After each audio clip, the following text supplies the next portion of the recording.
An elderly man is thrown out of a luxury hotel for wearing humble clothes, but everyone is left speechless when they find out who he really is. Ronald was a man of simple habits and a generous spirit, leading his life with a serenity rare in today's world. Already of advanced age, he maintained a clear mind and an open heart, with the same firmness that had accompanied him through decades of hard work, difficult decisions, and modest achievements. He had been a widower for a few years and, since then, had only maintained distant contact with a few relatives. He lived alone by choice, in a modest house, even though he had enough money for a life of luxury. He never liked ostentation, avoided any kind of spotlight, and always believed that a person's value was not in appearance. He preferred anonymity to display, and conducted his life with humility and dignity, going unnoticed by many who had no idea what lay behind that calm and discreet figure. On that stifling afternoon, Ronald wiped the sweat from his forehead with the back of his hand, feeling the heat still clinging to his skin. He had spent hours in the yard of an old friend, helping to prune trees, clean flower beds, and replant some flowers that refused to grow. He wore old, dirty clothes from the work, marked by the continuous effort under the sun. His hands, naturally calloused by the years, were even rougher, with dirt wedged between his fingers.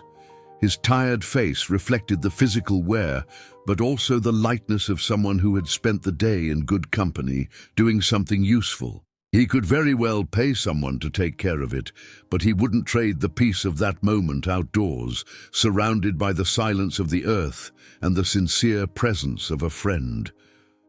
"You should rest, Ronald," said the old friend, leaning on a hoe, also sweaty. "I wouldn't have managed to do half of this without you." "It's nothing," Ronald replied with a calm smile.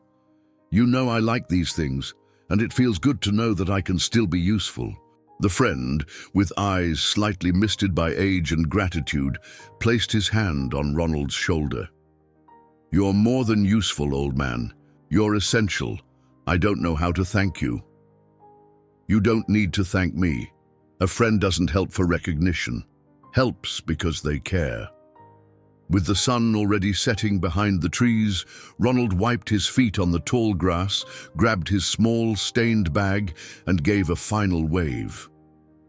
"I'll see if I can find a place to sleep. There's a hotel nearby.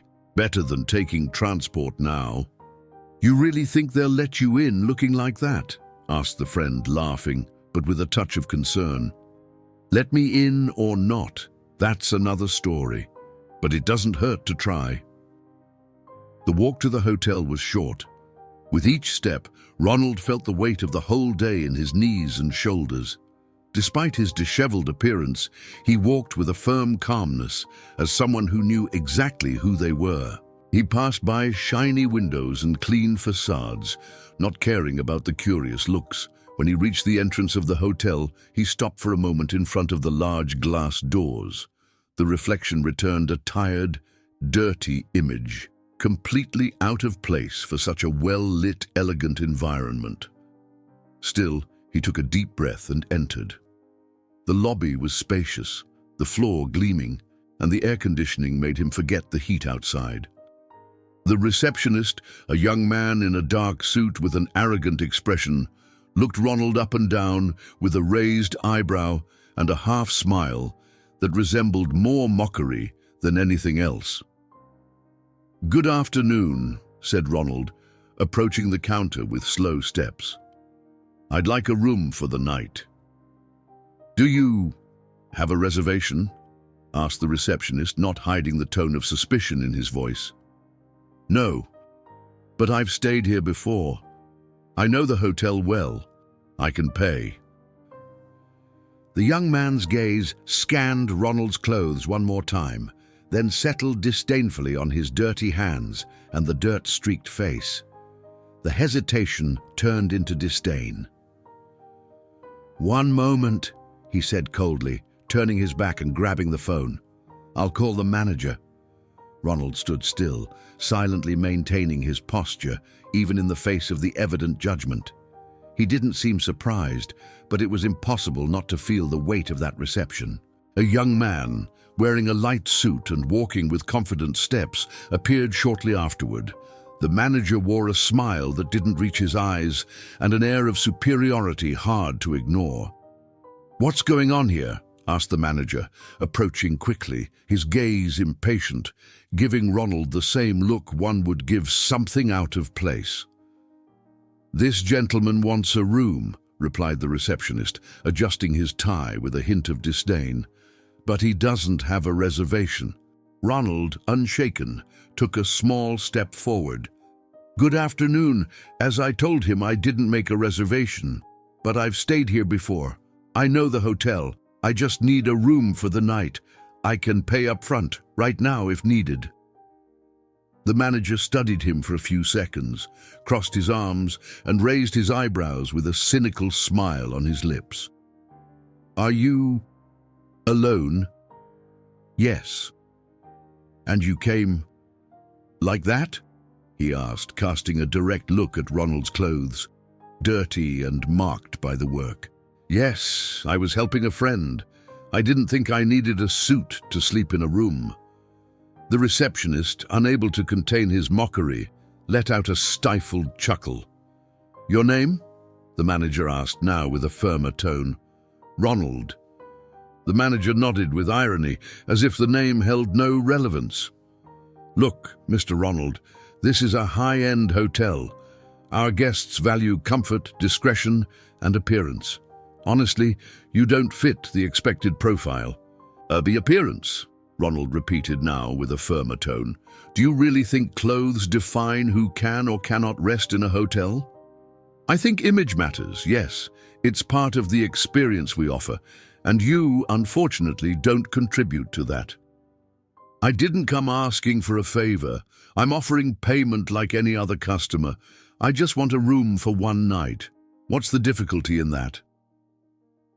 "The difficulty, Mr. Ronald, is maintaining the standard of the house." "And the standard of the house?" Ronald raised his voice slightly, still maintaining control. "Does the house's standard include humiliating people who don't dress as you think is ideal? You didn't even ask if I had money. You just judged me by what you saw." "We're trying to avoid a bigger misunderstanding.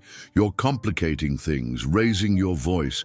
We don't have to accept just anyone who walks through that door." "I'm not complicating anything. I'm trying to check in. You're the ones creating a problem where there isn't one. Sir, please don't make this harder than it needs to be. You're the ones making it hard. Just tell me, is it the clothes, the age, or the dirt from working all day that's the problem?" The manager, now impatient, gave a discreet gesture to the receptionist. He pressed a button under the counter, and soon 2 security guards appeared from the sides of the lobby, approaching silently. "Mr. Ronald, I ask again that you leave. We don't want to cause a scene here." "There's no scene, there's prejudice." "Excuse me," one of the security guards said, stepping alongside Ronald. "You'll need to come with us." "There's no need for that," he replied, trying to maintain his dignity. "If you're asking me to leave, I'll leave, but I don't need to be escorted like a thief." "It's just procedure, sir," the other security guard said, gently touching his arm. "We'll walk you out." Ronald looked around, noticing the curious and indifferent glances from the sofas and chairs in the lobby. No friendly faces, no words in his defense, just judgment and a rush to forget him.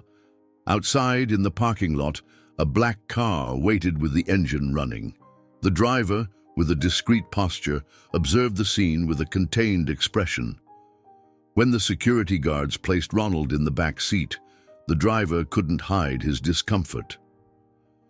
"Take him far." "Very far," the manager ordered, now watching from the top of the external stairs, hands in his pockets. "Yes, sir," the driver replied, before closing the door and sitting at the wheel. During the first minutes of the ride, the car drove in silence. The driver cast discreet glances through the rearview mirror, trying to understand who that man was. There was something different about him. He wasn't just a vagrant being removed from a place. There was a dignity that didn't fit with that expulsion. "Sorry to ask," the driver finally broke the silence, "but are you okay?" "I am. Thank you for asking," Ronald replied, looking out the window. "It was just an unpleasant situation." "They shouldn't have done that, not at all. That's how people are. They look and judge. They think they know who you are just because of your clothes." The driver hesitated for a few seconds, then asked more carefully, "Do you have somewhere to go now?" "I was thinking of sleeping there. I'd avoid the way back, but it seems I've changed my plans." "Look," the driver said firm, "my name is Edward. I know I don't have much, but if you want, you can spend the night at my apartment. It's small, but it's clean." Ronald looked at him, surprised but with a smile in his eyes. "Are you sure about that, Edward?" "I am. I can't leave it like this. The way they treated you made me ashamed to be in that place." "You shouldn't be ashamed. Just by being here talking to me, you've already shown who you are.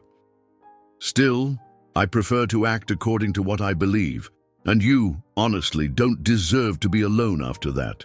Then I accept and thank you, not for the roof, but for the consideration. Let's go then. Don't worry, we'll sort this out." Phew. And with the car following simpler streets, Ronald began to feel that despite the humiliation, there were still people who could see beyond appearances. "Don't worry, it's not far," Edward said after a few minutes of driving.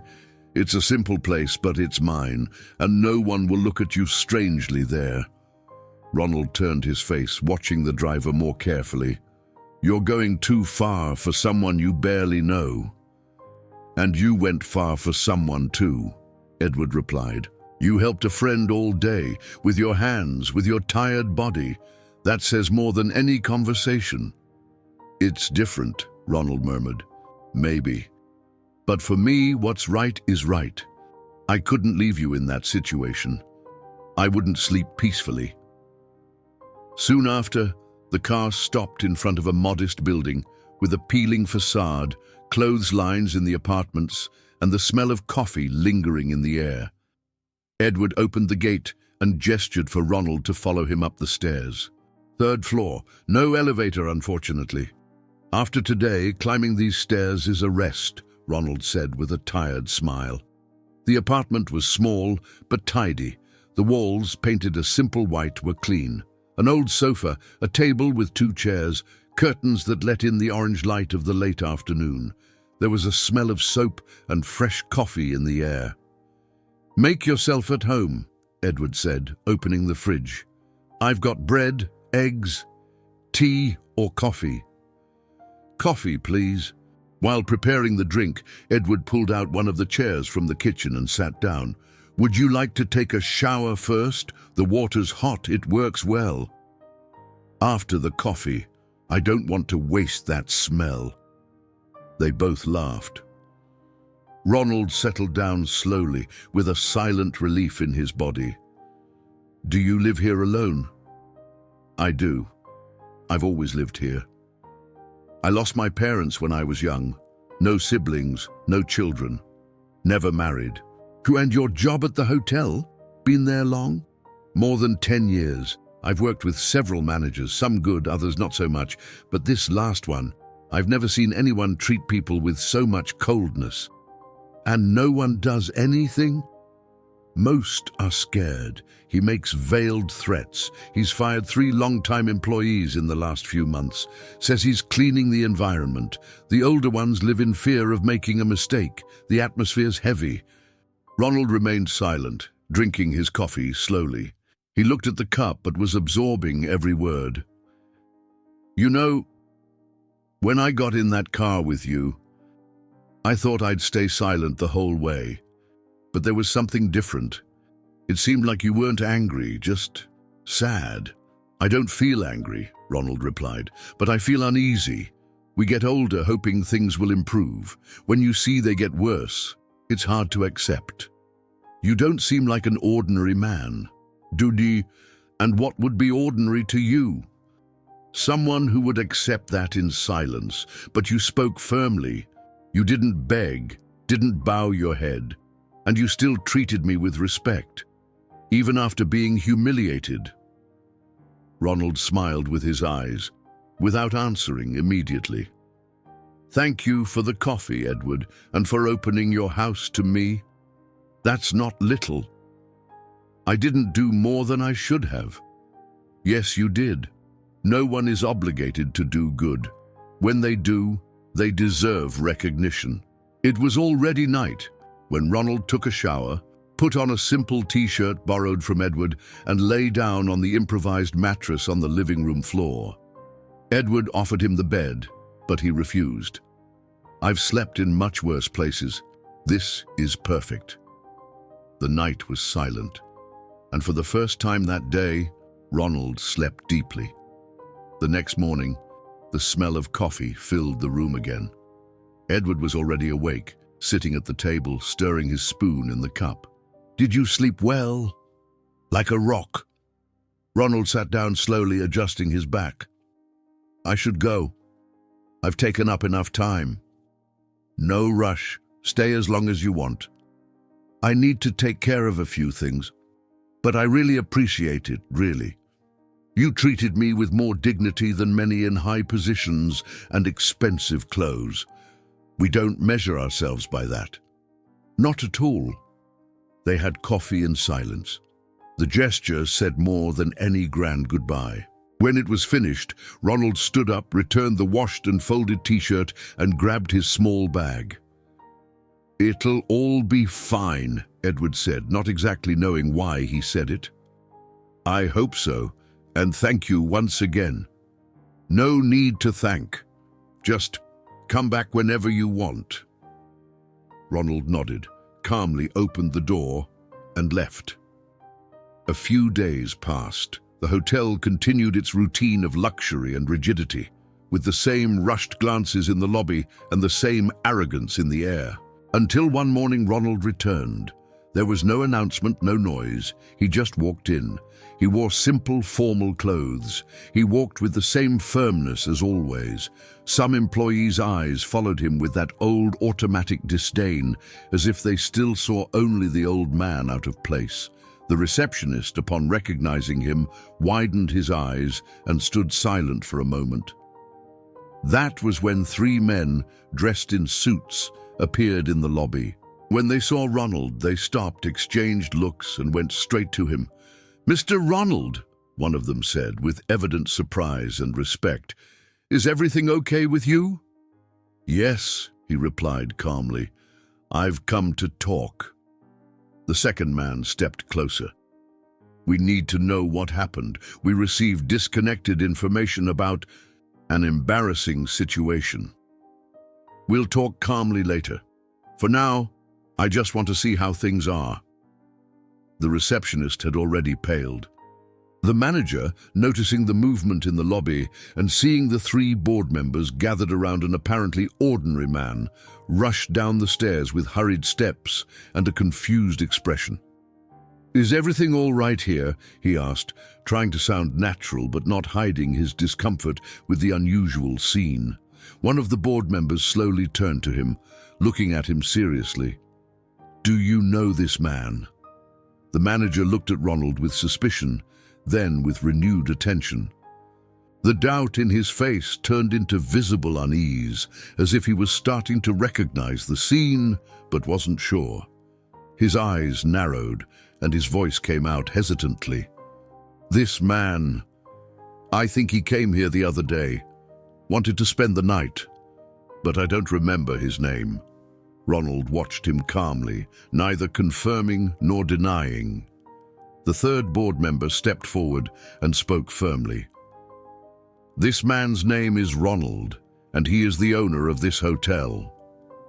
The impact was immediate. The manager turned pale, his expression once confident now distorted by panic. "Mr. Ronald, I apologize. I had no idea. There was a misunderstanding." "There was no misunderstanding," Ronald said firmly and calmly. "There was judgment. You judged without listening, without asking, and that has consequences." The entire lobby froze. Not a word was spoken. All eyes turned to the man who had been ignored before, now recognized for who he truly was. The authority Ronald carried wasn't from money or title. It came from posture, from presence, from the clarity with which he saw the value in people. Ronald kept his gaze firmly on the manager, with no sign of rancor or arrogance. There was no need to raise his voice or return humiliation with the same coin. His posture alone was enough to fill the room with uncomfortable silence. After a few seconds, he turned to the board members who were watching him attentively and spoke calmly. "I would like all hotel staff to be gathered now. I have something to say, and I don't want anyone to miss it." One of the board members immediately nodded and turned to an assistant, who hurried out to comply with the order. The manager was still motionless, unsure if he should speak or just disappear. The receptionist remained frozen behind the counter, hands trembling on the keyboard, eyes fixed on the floor. Minutes later, the lobby was emptied of guests and filled with staff from all sectors: housekeepers, waiters, janitors, cooks, maintenance workers, security drivers. They were all there, whispering among themselves, not understanding what was about to happen. Some recognized Ronald vaguely. Others remembered the episode, but still didn't grasp the magnitude of the mistake they had witnessed without intervening. When the last employee arrived, Ronald stood in front of everyone, without stepping on any podium or occupying any stage. He stayed there at the same level as everyone, with his hands clasped in front of his body and his eyes calm but firm. "My name is Ronald. Many of you don't know me, and those who saw me a few days ago probably didn't recognize me today. That says a lot about what we need to change." He paused briefly. No one dared to interrupt. "Last week, I entered this hotel after a day of manual labor, covered in dirt, wearing old clothes and calloused hands. I asked for a room to rest. I said I would pay up front. I was ignored, disbelieved, treated as if I were asking for charity. The manager was called. There was no listening, no doubt, only judgment. They said my appearance didn't fit the environment. Some faces among the staff began to tighten, others lowered their eyes. I was escorted by 2 security guards to the exit, as if I were a threat. They didn't even ask who I was. All they saw was what they thought I was." He turned slightly to the manager, who now had sweat on his face. "Today I returned, dressed differently, but I am the same man, and the reaction was different, because this time my appearance matched what they expect from someone with money. That says a lot. This has to end." The silence was almost physical. The air seemed heavy. "I am the true owner of this hotel. I built this network with work, with sacrifices, and I will never accept, nor will I ever accept, that human beings be measured by what they wear or appear to be. Here, no one should be disrespected, not a customer, not an employee." The manager stepped forward, visibly nervous. "Mr. Ronald, I recognize I was wrong, but—" "You didn't just wrong me," Ronald interrupted. "You created an environment of fear. Arrogance became routine, and I'm not the only one who suffered from that." A cleaning staff member timidly raised her hand. Ronald motioned for her to speak. "He yelled at me in front of guests because I missed a towel," she said in a low voice. "Made me clean the same corridor 3 times in one day. Told me I had to learn how to do it right." Another staff member from the kitchen gathered courage. "He fired an employee without warning, just because he disagreed with a shift change. The man had been here for 15 years. More reports began to surface. Small complaints, confirmations of what Ronald had already suspected. When it finished, he took a deep breath. "I don't need to say more. The evidence is here." He looked at the board, which only nodded in silence. "From now on, the manager is removed from the company. The decision is immediate and irreversible." The man tried to protest, but the words stuck in his throat. 2 members of the security team approached, now with a very different air from when they had escorted Ronald out. The manager left silently, eyes on the ground. Ronald turned to the receptionist. You had the chance to act differently, but you chose to laugh. You chose to humiliate. That's why you'll be demoted. You'll still be able to work here, but not behind the counter." The young man didn't respond. He was visibly ashamed, almost breathless. "I'm not doing this for revenge. I'm doing this for justice, and because this place will change." He paused briefly, then raised his voice a little more with serenity. "This hotel will no longer be known only for luxury or structure. It will be remembered for the respect it has for people, and that change starts now." He turned to the staff. "We will implement an active listening program. Those who work here will have a voice. We will invest in training that talks about empathy, dignity. I don't want anyone here scared to make a mistake, scared to exist. I want you to be proud of where you work." He motioned for someone to approach. Edward, who had arrived just before and was confused about what was going on, was called to the front. "This man offered me shelter when I was thrown out of here. He treated me with respect when no one else did. He opened his house, shared what little he had, and he did this without knowing who I was." He looked at Edward, who looked surprised and unsure of where to place his hands. "For this reason, Edward, you will be the new head of the customer service and hospitality department. You will have a decent salary, a new apartment close by, and a team that trusts you. Because what you did is what I expect from everyone here: humanity." The room was filled with spontaneous applause. Some staff members smiled. Others had tears in their eyes. Edward, visibly moved, shook his head. "Mr. Ronald, I don't know what to say. Just say that you'll keep being who you are.